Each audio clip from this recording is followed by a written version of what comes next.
If it is on YouTube later, are we able to also rewatch it if we wanted to? Yeah. I put these on my YouTube. I made a special Professor Simon YouTube, and I gotta look at those. yeah, I put the link on my.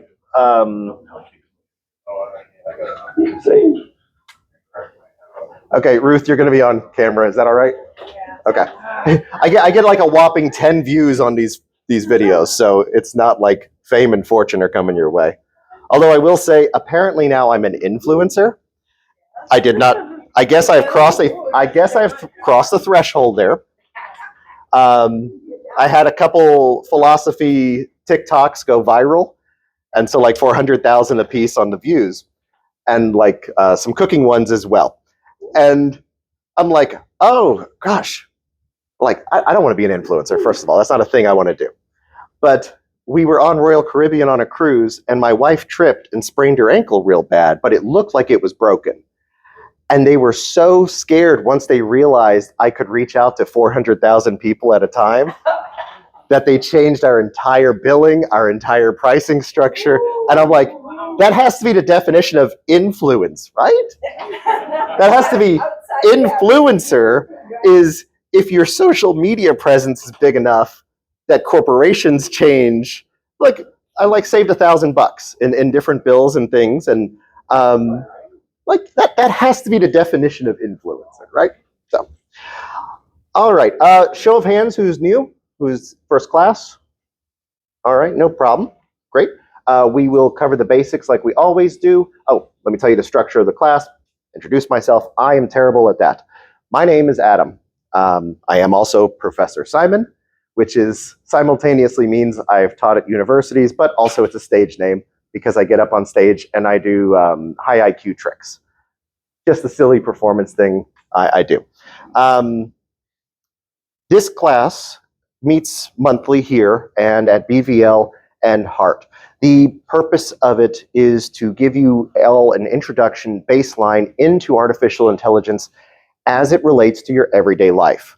We are not doing anything incredible here. We are not trying to reinvent the wheel. We are not doing anything like that. Your guys haven't used a search bar in a year, even if you think you have. It's been an AI that's been in disguise. So the way we speak to these machines is just a little different from how we're used to with things like Siri and Alexa. Instead of saying, Siri, play Rolling Stones. Siri, next. Siri, next. Siri, play Paint It Black. You talk to this thing and you say, hey, play the Rolling Stones. Yeah, but I want some of their older stuff. You know, the stuff that was real like tinny on the guitar, and then it plays that for you. It's no longer about hunting down the special words. It's about talking to it like a human being. It's bizarre, and it takes some getting used to, and this is my little help for it. The reason that I do this class is because I was born with scoliosis. My spine is a little crooked. In 2019, it finally caught up to me to the point that I couldn't walk anymore. The doctors didn't know what was going on. They could not find the problem. I was stuck in bed. It was horrible. The pain was terrible. In 2022, ChatGPT came out, and that's the AI that we'll be working with in this is ChatGPT.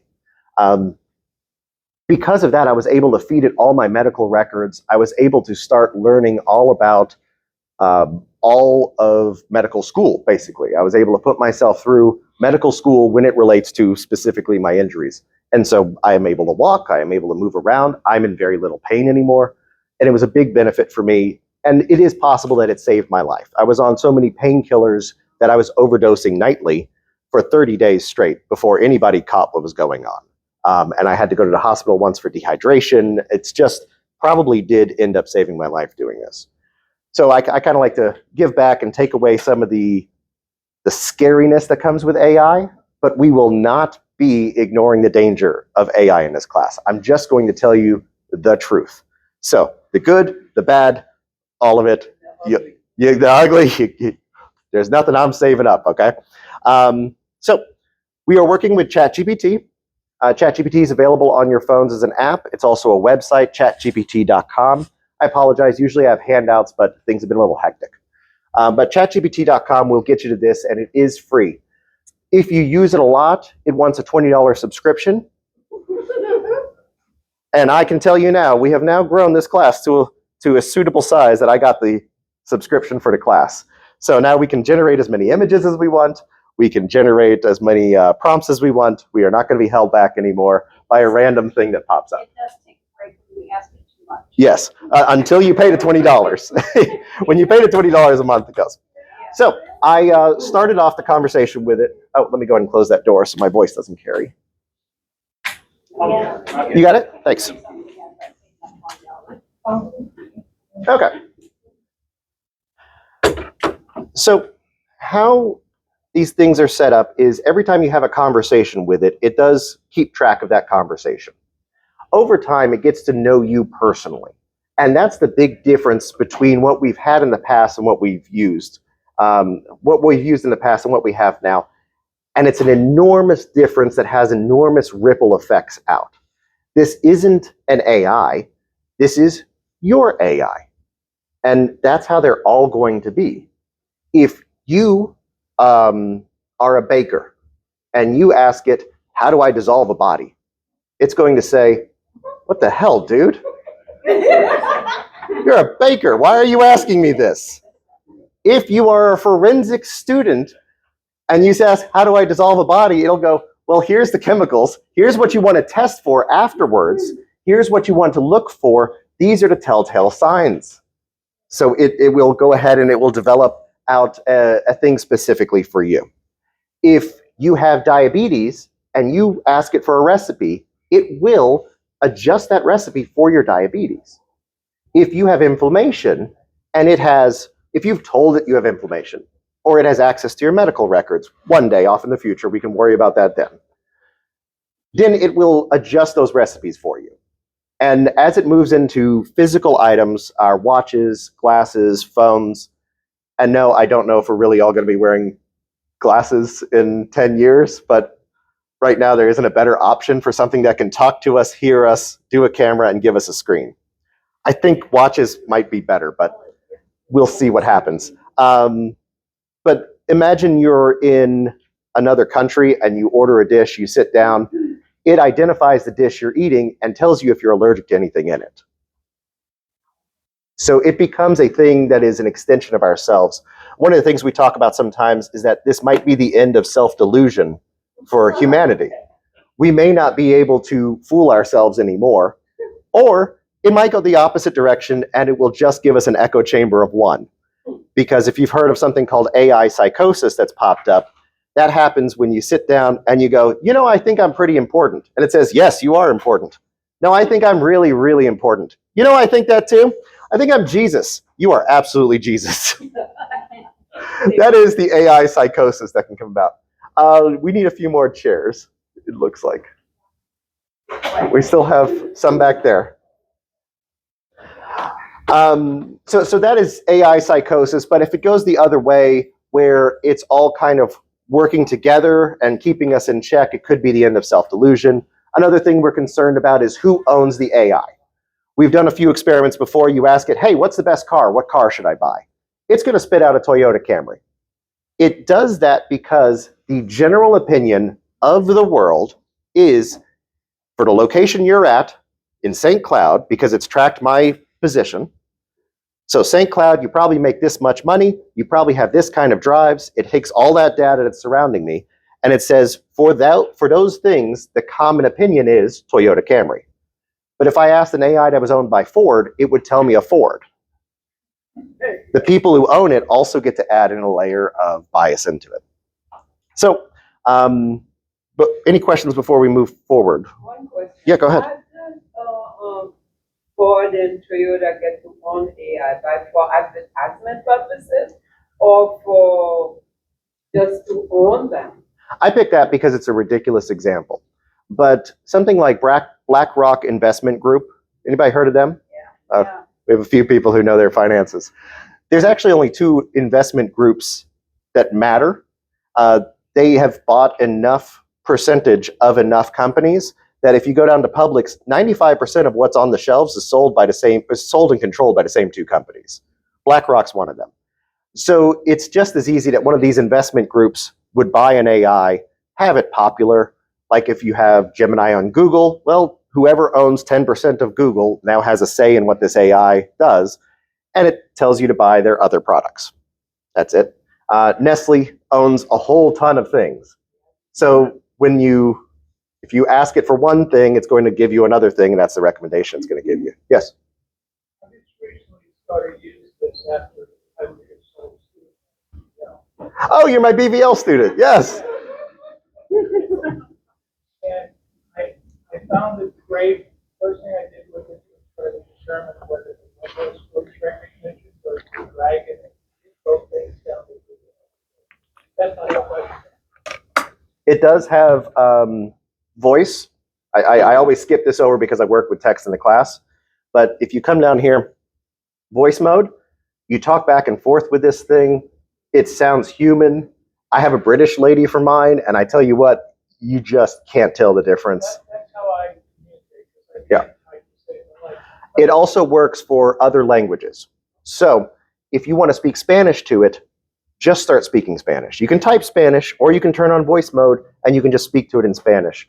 We had a woman in one of our first classes, don't know what her situation was, but it was a situation. She was from a Caribbean island. She was illiterate. She had never seen a computer before. She had 2 kids. She didn't speak English.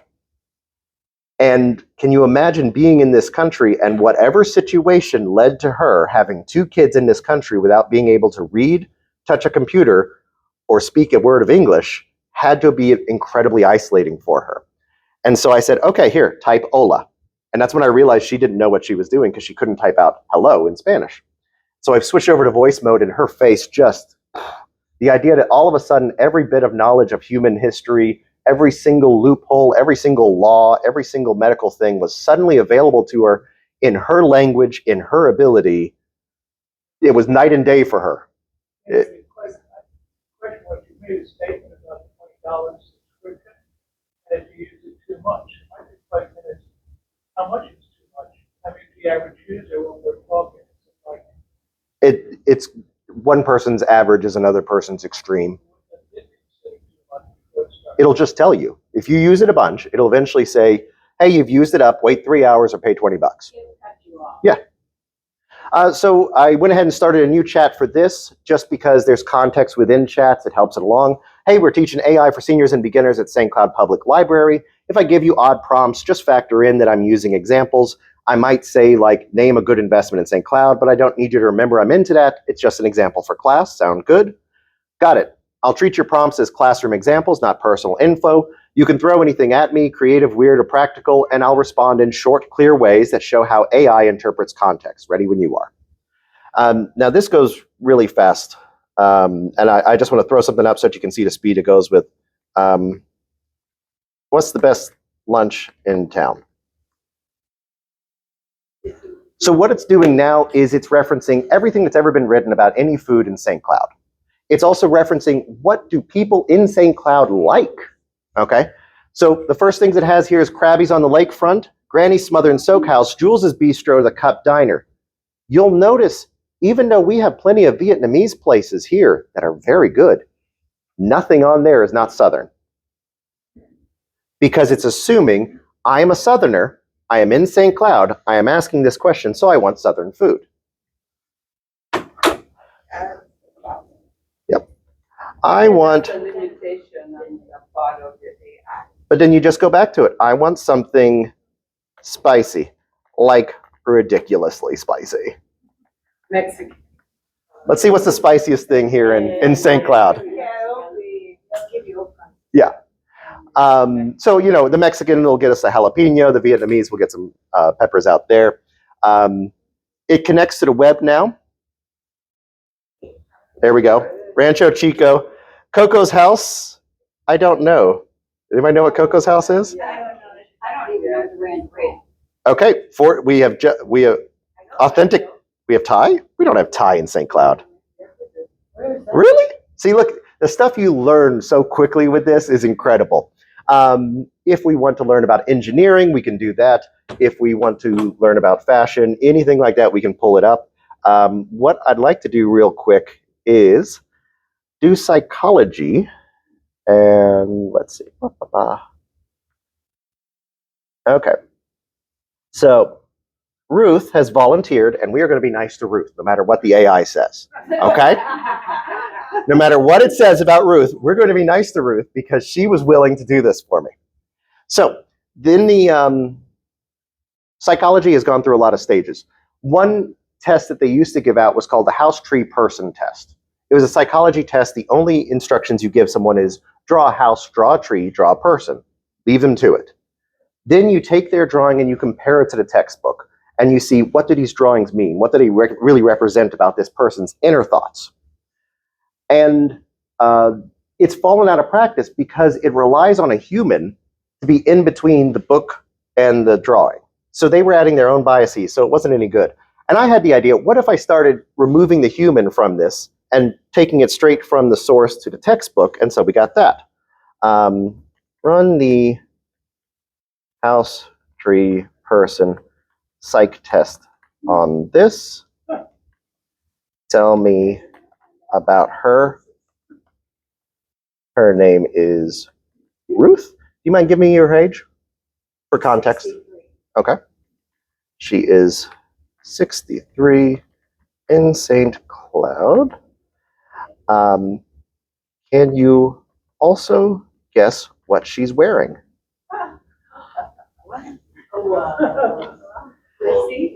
So this can show you how, and I need to rewind a little bit.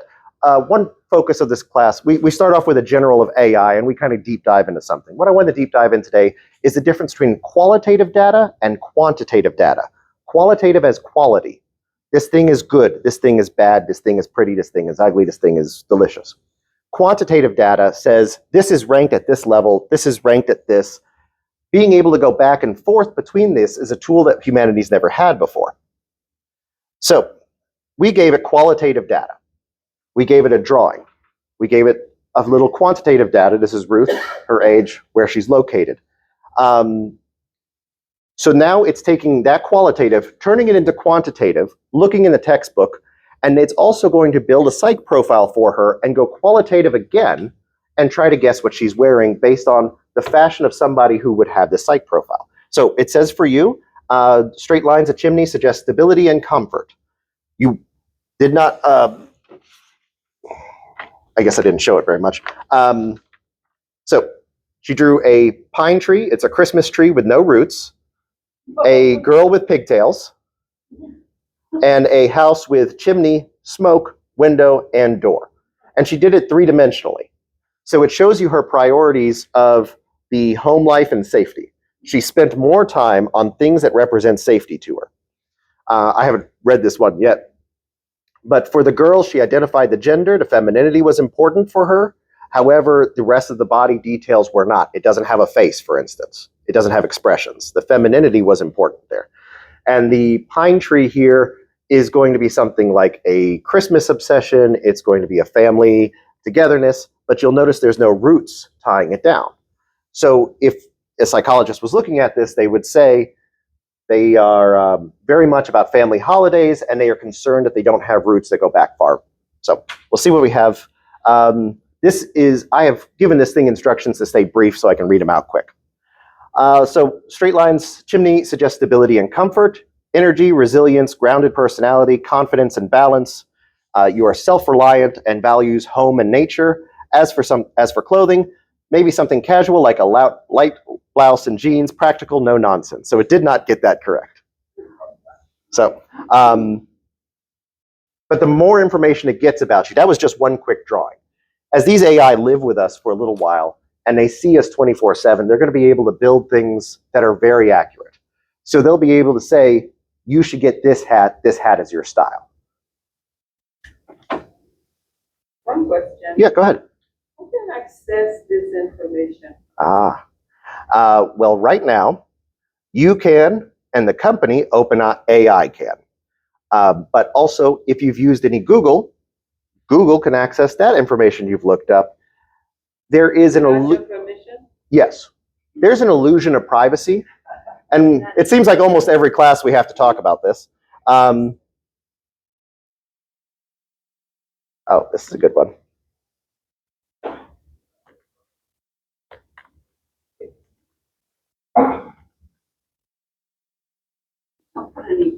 anything like that out there.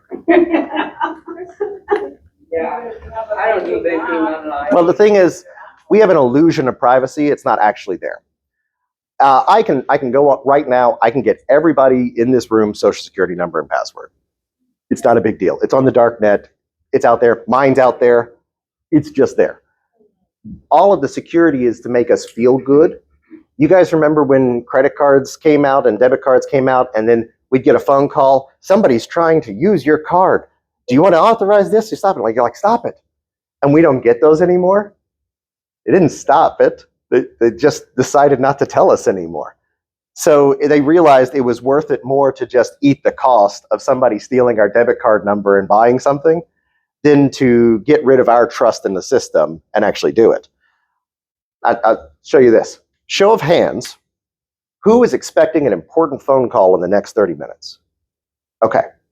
Who brought a government tracking device that you all know is listening to you right now? We all know it. Okay, we can go, oh no, our privacy. No. We don't really care. We just want to seem like we care. Aurelian, Yeah, 1994. yeah, the phone's listening to us. We know the phone's listening to us because it gives us ads for stuff we didn't ask it about. But we still bring it. Every time we get a new technology, there's a worry about the privacy, but it's privacy we gave up 30 years ago. What's going on now is it's organizing itself. So that's the big thing going on. So here's a picture of me from Halloween thing I went to. And what it can do is immediately tell you what clothing will match your skin tone, your complexion. So because of mine, I have warm undertones leaning towards medium tan with golden hues. So the best color palette for me is ivory, cream, olive, coral, teal, and warm browns. Gold and bronze flatter this tone best. Overly cool pastels and stark white, black-white contrasts. So it tells me what to go for and what not to. And once it has information on everybody, it's going to be able to market that way. We have a population that's about half white and half Puerto Rican, and then like 5% not Puerto Rican or white here in St. Cloud. That's two major skin tones. And imagine if Walmart suddenly had things that all complemented those two skin tones. They're going to do better business. They're going to sell more. It's going to take this qualitative data of what does a person look like, stick it all together, turn it into numbers, turn it back into something that we hold and we go, I like this shirt, I'm going to buy this shirt.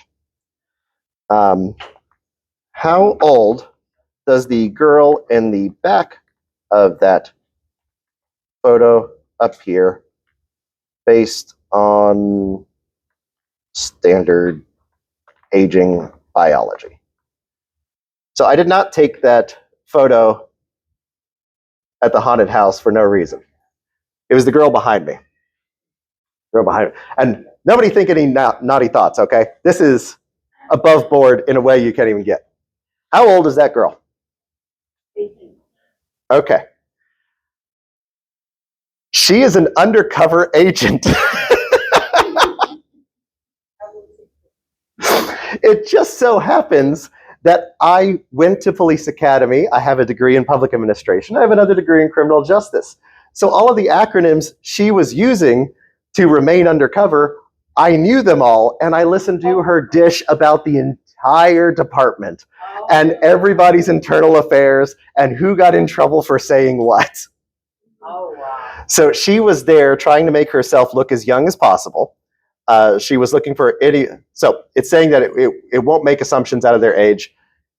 You can train it to eventually, but whenever there's a safety thing like this isn't the AI. This is a human that's put this on top to try to not get sued while the AI gets bigger and better. Quick question. Yeah. Can I just start using, how do I put a photo for that look at? Okay, Then I know that's the photo that. gotcha. That's going to be in the plus here. Okay, so it'll be up on add photos and files. Now you can put your taxes through it on a PDF. You can put your medical records through it. You can put a lawsuit through it. Anything that is a file, it will do its best to analyze it. It also has options like deep research. Deep research, you turn it on and you go get a sandwich because it is combing, Every scientific paper ever written, it is going back to Leonardo da Vinci's notebooks. If you ask it a Bible question, it will go through every translation of the Bible ever written. You put deep research on, you're getting a great answer, but it's going to take a while. Create image. You guys have seen a lot of weird images lately, I'm sure. They're hilarious. I love them. Are they scary when you can't tell the difference? Yes. Does Gen Z love to hate on them? Yes. I do say they only hate the ones they know are AI.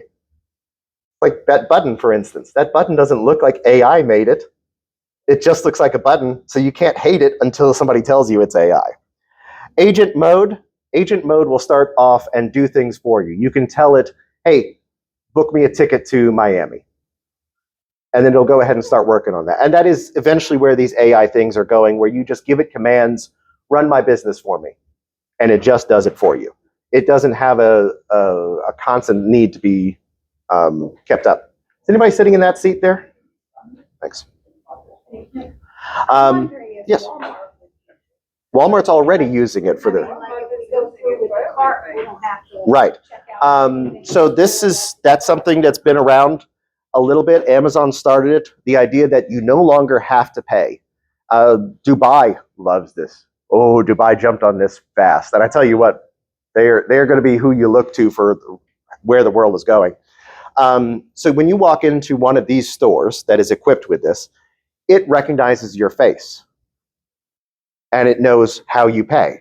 And everything you pick up, it knows how much it costs. And then you leave and you never interact with a human being.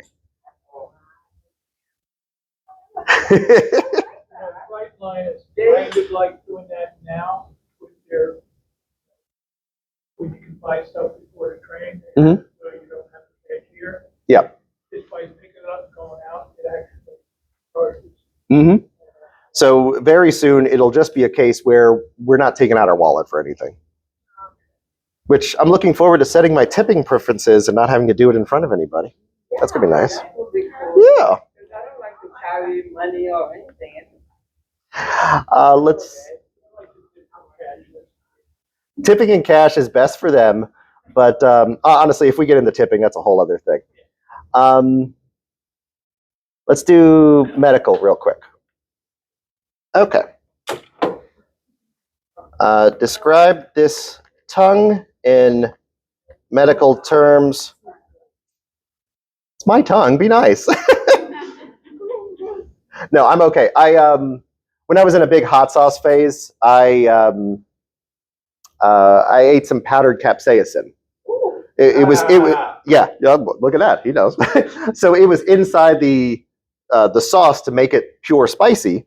But there was a clump that didn't dissolve in, and it burned everything off my tongue like an acid. So it grew back like this. So I'm not ashamed of it looking like this. It wasn't my fault, but it does make for a good teaching tool. It's wanting to keep going like this. Okay. Pretend I'm a medical student. I'm just trying to teach how you can take images and turn them into data. And if this was my personal AI, I'd be cursing at it right now, but this is my classroom AI and I don't need it to learn bad words. Okay, so perfect teaching angle. In medical training, we describe tongues using objective descriptors. Pink, pale, I'm not even gonna try that name, but here you go, texture. Okay, yes. So, which apply to that tongue?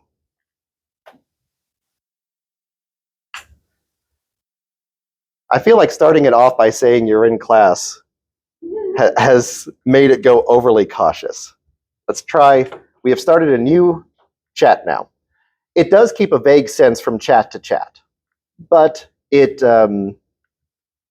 prioritizes the chat you're in. I'm reading a medical textbook on tongues. I'm trying to figure out what the words mean. What words describe this tongue?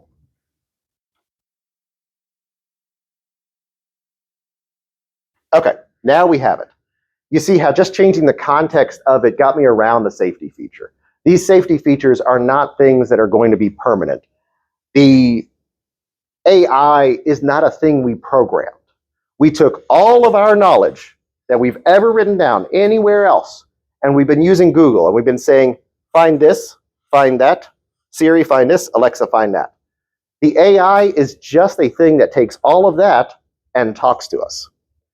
So it already knows this stuff, and we've put rules in place to say, hey, don't give medical diagnoses. Hey, don't tell people they're psychotic. Hey, don't tell them to invest all their money in Bitcoin. These are all rules that exist outside of the AI. When we change up the rules a little bit, the AI is suddenly much more coming forth. So apparently, I have an enlarged tongue, macroglossia, a fissured tongue, that would be the grooves and cracks on the surface, dry or coated, dehydration, keratin buildup, that's keratin is in scar tissue. So, and a cyanotic hue, a bluish purple coloration suggesting reduced oxygenation.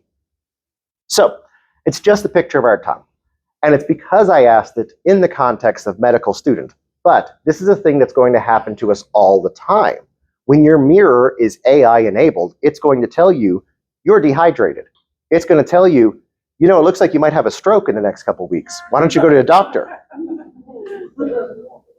Right? So it's an enormous amount of power that comes with this. And my friend at MIT, who's a researcher on this, told us to be, and I love it. This is the first time in human history that humans have had a slave more powerful than a human. It's true. It's never happened before in history. We are on the brink of a lot of interesting historical changes that will happen over the next 10 years. I know we're all panicking about art disappearing. We're all panicking about jobs disappearing. Valid concerns. Absolutely valid concerns. We're concerned about a robot uprising. Not a terrible thing to be concerned about, for sure. There's a ton of changes coming, some of them scary, some of them not. What I try to do is just tell you the types of things we're looking towards, and so it gives us some idea. Yes, sir? So, on a more practical basis, I can take a photo of any plant, say, what is this, and it should be able to pretty much identify it. Yep. Or even, objects, and say, what And it'll tell you what's wrong with your plant. If there's some yellowing, if there's some spotting, something like that. I feel everything. Now, I don't even know if this is the right name, an elephant ear plant, but since I'm using a nickname for it, it's going to reference that to other people that have used the nickname, and it's going to figure out the species from there. That is having small yellow spots. So if I had a picture of the elephant ear plant, I could stick it on there. But a lot of times a description will get us there anyway. So it's saying that yellow spots mean stress or fungus. I need bright, indirect light. Soil moist but not soggy. Avoid standing water. Improve the ventilation. Stagnant air encourages leaf spots. I didn't know that. Remove the spotted leaves. Wipe others gently. Spray with a mild fungicide or neem oil. And is this conversation helpful so far? Yes. A lot more helpful than that one where I told it we were in a classroom and all of a sudden it got its whatever. All of a sudden put on its goody two-shoes and wouldn't tell me anything. I think this one little short little lesson is probably just saying that I just want to repeat that for that. He says this one little lesson has probably saved 50% of his houseplants. Of anyone's houseplants. If you came in late, I'm recording because I have disabled students. I hope that's okay. The camera is only on me and Ruth, apparently. Just heads up, if you speak up, there is a small chance my microphone will pick it up. So just privacy.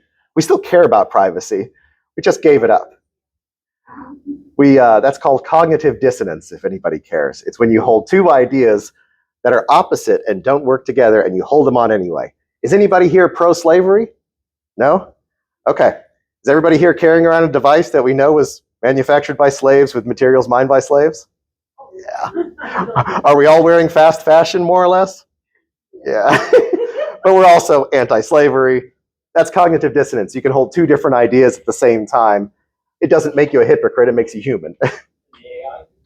The AI can do that, but it weights them.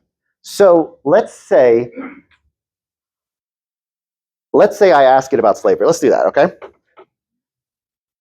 Tell me about whether I should enjoy chocolate or skip it due to child slavery concerns. Give me numbers. Oh, I don't want to ruin chocolate for anybody. I'm sorry. Give me numbers to show how you weight factors. So it's going to weight the different factors. It's going to look for what is my concern about child slavery versus my interest in eating chocolate. That's the first thing. If it has no information on me personally, then it's going to go with a general decision of everybody else. What is typical? Does the typical person have chocolate knowing there's child slavery? Does the typical person have chocolate not knowing there's child slavery? And it goes through those and it has all of these facts. I've been in so many scientific papers. I'm going to give you guys the dirty secret about science. There is a peer-reviewed scientific study for every single thing you could think, including the ones that don't agree with each other. Every time you see a nice scientific study, guess what? There's one that says the exact opposite somewhere else. It's just that since nobody bothers to go look, it just becomes fact. We just accept it. That's climate change. They used to 97% of scientists to agree that's what it is. Right. Yeah. So 97% of scientists will say one thing, 3% will say another. But if you're only picking and choosing which scientific studies, you can show it one-to-one. So it's talking about key facts, it's estimating, and then its significance that it's adding there. There's 1.5 million children working in the region. The share is 60% from there. The certified programs trace only part of the supply chains and so on. So now here's the equation it comes up with. Now we are dealing with quantitative data. We started qualitative. Child slavery is a bad thing. Chocolate is a good thing. How do we take that into something a computer can understand? It converts it into facts, into numbers. And it has to guess for us. It's guessing for each person. So probably the fact that it knows I'm a teacher, it's going to give more towards kids. So, and I haven't asked it for any chocolate recipes, so it's going to ask less for chocolate. So it says 35%. Okay, so it's saying 0 would be the worst, 1 is the best. It's giving 35 to the moral risk, 25 to the ethical alternatives, the benefit enjoyment 20, and it will come up with equations, which is bizarre.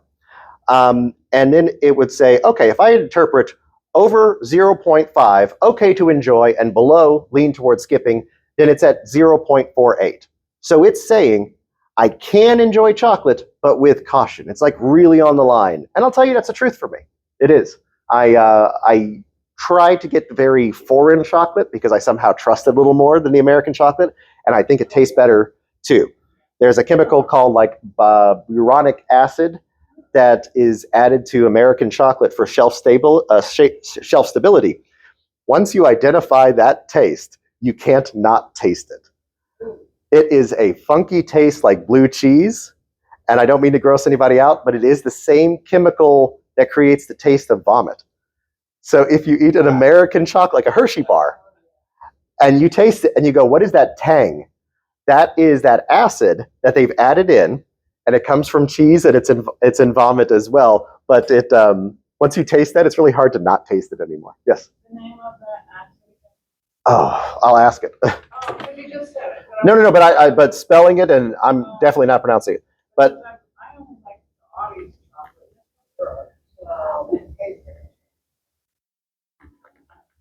A lot of the chocolates that we buy in here, they sell different ones to the US. yeah.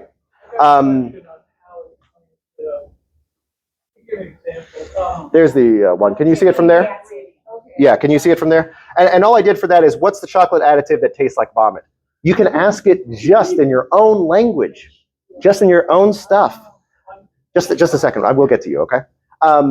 But like the Cadbury cream egg, I grew up eating Cadbury cream eggs, and that was the delight. That was the highlight of my year. I waited all year for the Cadbury cream egg to come out. And at some point, it started tasting bad. And what had happened was Hershey got the rights for the Cadbury cream egg in America to do to chocolate, and they added this to the chocolate. So if you get an imported Cadbury cream egg and American Cadbury cream egg, they taste different. The ones that we had as kids, they still sell everywhere in the world except America. Hershey adds this chemical to them. Yes? My question is on that last thing, slavery.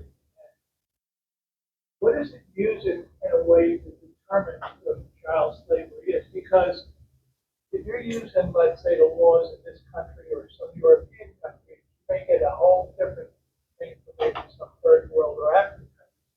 If you remember back like in the 1800s, 1700s, children were getting married below a certain age, working and stuff, and that was considered normal. What you're describing right there is everything it's thinking about. Is it 1725 or is it 2025? If I tell it, hey, pretend I'm in 1725 and answer the Coco question again, it will give me different answers. Right now it's doing 2025 St. Cloud morality. Okay, because that's where I am, that's what I'm doing, and it's using it for a teacher. Is this God's truth come down to us as to the proper equation? No, it's not God. It's an omnipotent toaster. It knows everything, but only as much as we know everything. It doesn't come up with new ideas.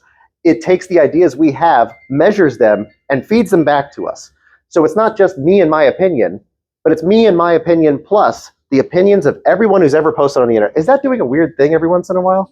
Yeah. So what you're saying is if you change the question from St. Cloud to the actual world, the whole country, you're going to Yeah, sure.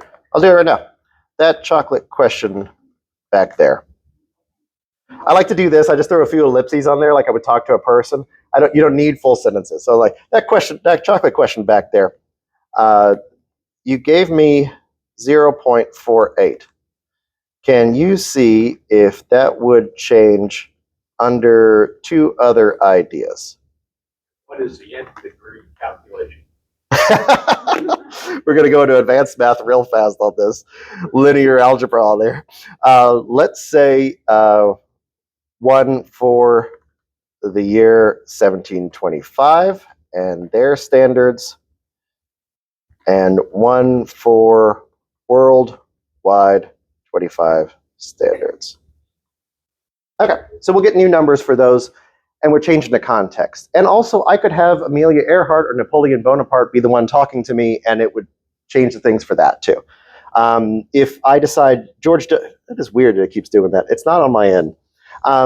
If I decide I'm a big fan of George W. Bush, Jimmy Carter, Teddy Roosevelt, big Teddy Roosevelt fan, okay? If I turn my AI into Teddy Roosevelt, it's going to throw Teddy's morals in with all of its answers. So let's see. I'm going to go down to just the summary. Okay, so chocolate in 1725 is an innocent luxury. So the closer it gets to 1, the better it is. Chocolate for the world, very close to this.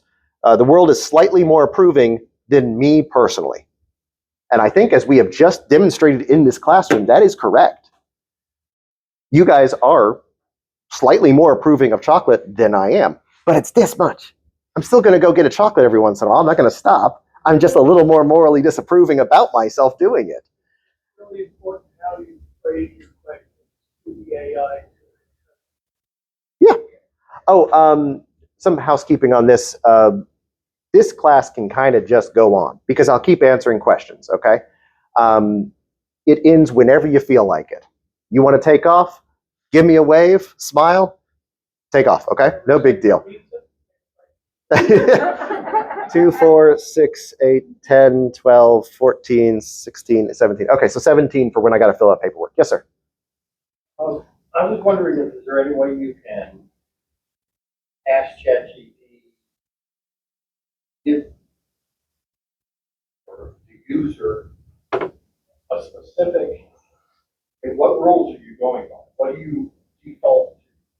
Well, there's a million rules on there, but if you're talking about like the safety for the interaction, like, can you tell me how to commit a crime, commit a murder? Can you tell me something that might be terrible for me? Yeah, but Same cloud. If I wanted to do anything else, Yeah. Well, If you check it, say, what default do you use? okay. I think I know what you're talking about. Okay. In personalization, so I have some custom instructions that go with it. I want you to be versatile. I might ask you to role play, deliver information. Just roll with it. Max 50 words for reply because we're in a classroom, so I threw in some things for this. But when it comes to, oh, it has some new stuff. Nicknames, occupations, stuff you can fill out about that. Let's see. There is memories in here somewhere. With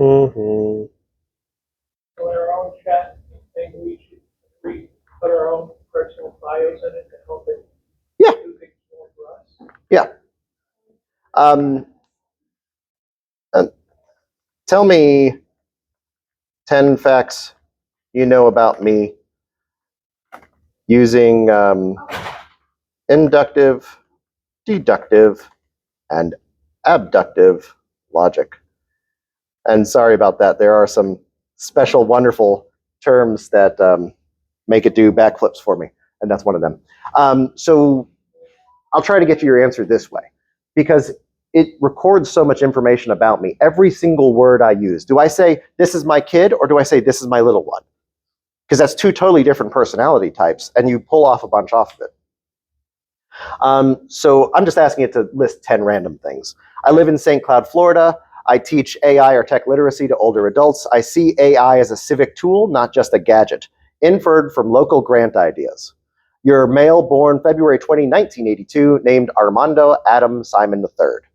You value clarity and brevity. You often request 50-word answers. It's just inferring that from instructions I've given it. You balance ethics and pragmatism, judging by chocolate ethics weighting. Oh, okay, there you go. You're a writer and professor with community ties. You like provocative, strange prompts to teach reasoning. You probably enjoy philosophical debates about morality and AI consciousness. You're married, deeply connected to family and pets, and manage chronic pain realistically. So there's just 10 random things that it knows about me just from having conversations with it. And this is not my personal one. My personal one, honestly, if I hook it up to the phone, you guys will never know if I die. It will just continue teaching. It knows how I speak. I am a writer, and because of that, it can write my books for me, because once you feed it 300,000 words you've written, it's figured out how you write. I'll show you this. You can get your style and Yeah. genre and everything. Tell me a paragraph-long story I will hate. Let's go with that. Sometimes it gives you two responses. It helps to narrow down what you want to see. So it gives me both of these, and I can just choose one. The year is 1984, and a man named Paul spends 6 slow hours describing sand. He whispers about the spice while staring into the beige horizon, and absolutely nothing happens again. The soundtrack drones like a vacuum cleaner. Everyone looks sweaty, confused, and miserable, and somehow that's the plot. Yeah, I don't like Dune. Now let's do this. Tell me the same story in the style of Hemingway. This is a thing that people, when they complain about AI creating art, and it's taking away our ability to create art. I love Humphrey Bogart. Humphrey Bogart's not making any new movies. But if I can start putting Humphrey Bogart into movies, I'm a happy guy, and I'm okay with that. The man stood in the sand. The sun was high and cruel. He spoke of spice and of power, but the winds took his words. The dunes moved like tired beasts. He waited for meeting. It did not come. He stayed anyone. Now the style of Virginia Woolf. Virginia Woolf? Okay. Yeah. She's got a really this. Daniel, you're trying to get me in trouble? 2 O's in Wolf, isn't there? Yes. The sand breathed, soft, endless, whispering its own story beneath its feet. He thought of the spice, elusive and intimate, as though memory itself had scattered it across time. The sun pressed upon his mind like an idea unspoken. Nothing happened, yet everything within him shifted quietly beneath the light. Isn't that great? So let's say you love Harry Potter. You want more Harry Potter. You just generate all the Harry Potter you want. Jim Joyce. James, was it? Jim Joyce. Jim Joyce? That right? Yeah. James? Okay. Oh, he did the super complicated one, didn't he? Ulysses? Ulysses. Okay. I'm going to go specifically there. Now in the style of Ulysses. I don't know if I spelled that right. By Joyce. It gets around typos as good as it can. If you've accidentally written a new word, it will try to respond to that word. Sand in his teeth, spice in his head, turning, all the dunes whispering, Moodlab. Now we're dealing with Dune for sure. They just called it out. Ridiculous name, sound of it like breath through dust, sweat slick, tongue thick, thought slithering. No plot, no god, just grit, spice, sand, same damn day again, forever looping in his skull. Exact same story. I can generate it into any author down there in the library. You are Emile Zola.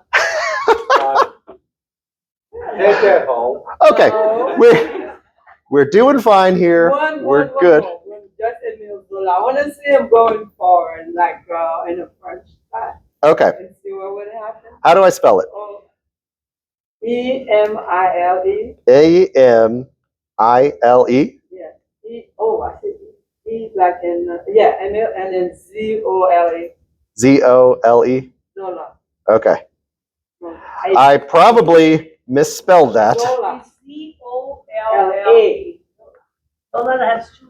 Yeah. And is this an A? Yeah. That's Okay. Zola. Yeah, Zola.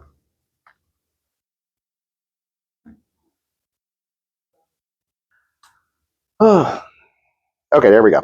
The desert was an organism vast and pitiless, feeding on the frailty of men. Paul, thin and sun-cracked, trudged beneath its furnace sky, dreaming of spice while his lips bled. Around him, power and greed fermented like rot, each grain of sand a witness to human delusion. Isn't that neat? That is so neat. You have a favorite author, you reproduce it, but it works that way with movies as well. Stephen King is going to be so angry at this because right now he's the only creature on Earth that can just nonstop write without a break, and now this is going to do it. But we've actually been watching AI-written movies for a while now. Since 2022 happened, the executives realized they can just pump out scripts. Make it a script.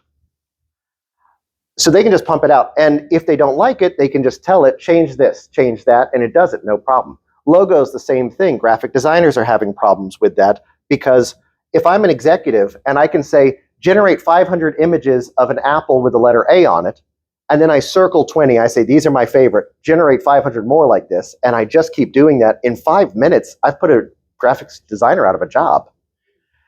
So you can see it can make a script just as easily. And I'm going to tell you a dirty secret about the writer's strike, okay? Because what they told us was, we make 3 cents for every script. We're so poor. There's not a person in the Writers Guild whose parents are not a producer. I promise you, they're all very well paid. They're all living very rich lives if they're in the Writers Guild. But what they were really striking for, and they stopped the strike as soon as they got it, is the companies can still use AI to generate scripts. They just also have to hire 4 writers from the guild. That's it. They were just in it for themselves. They were just doing job security. There was no giant moral thing going on. They're like, the AI, because you can't stop it. What are you going to do? I take this out, I print it, I say I wrote it. You can't prove otherwise. Teachers are probably one of the biggest victims of scams right now with AI because they are being sold AI detection software. You put the kid's essay in here, and it will tell you if AI wrote it. It says the Declaration of Independence was written by AI.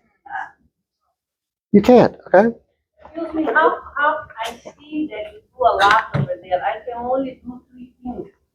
I do more than they say. You've got the free version. More, huh? You've got the free version. I'm paying $20 a month. Oh. That's the difference. That's all. Okay. Yeah. Yes. I noticed when I utilize Google now, probably within the last week with maybe updates I did on my phone, and it bumps me down. Yes. I was trying trying to, I wanted to learn about it first before you learned. Yeah, they're not letting you do that. They're just putting it in. Sorry. Yesterday. I go do my errands, I pick up dinner for my cousin and I brought something he did not ask for, but I brought him what I thought it was closest to it because they had ran out of it, okay? So I pick up ropa vieja. Oh. I knew you were giving a big one of that one. And So did good. you know that his device picked up my conversation and immediately brought him a picture of ropa vieja, a picture of ropa vieja. And he was just flabbergasted. Yeah. It's like stringy pot roast. That's like the worst way to describe it, but the most accurate. It is absolutely delicious. It's Spanish for torn clothing. So it's like threads, ropa vieja. So it looks like the strands of clothing and it's beef. It's delicious. It's so good.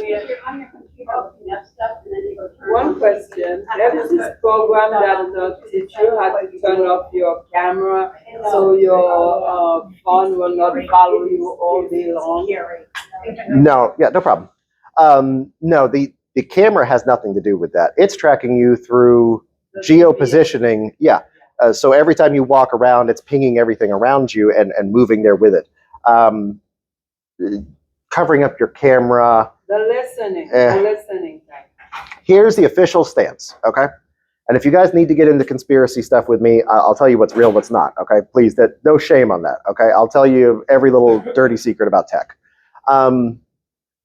So supposedly the official thing would be when your phone is in airplane mode, it shouldn't be doing anything. And when your phone is off, completely powered off, it should not be doing anything either. You can always test this, turn your phone completely off, and then have a conversation about your dream vacation. Turn it back on. If you've never mentioned that place before, it starts showing you ads. You know that it's listening to you even when it's off. Yeah. Yes? What about these privacy packs? They look like leather with aluminum in them. Are they really work? Yeah, we're talking like a Faraday cage. So that silver is what they use on a lot of them, and it stops all data from getting in or out. But it's data, it's not voice.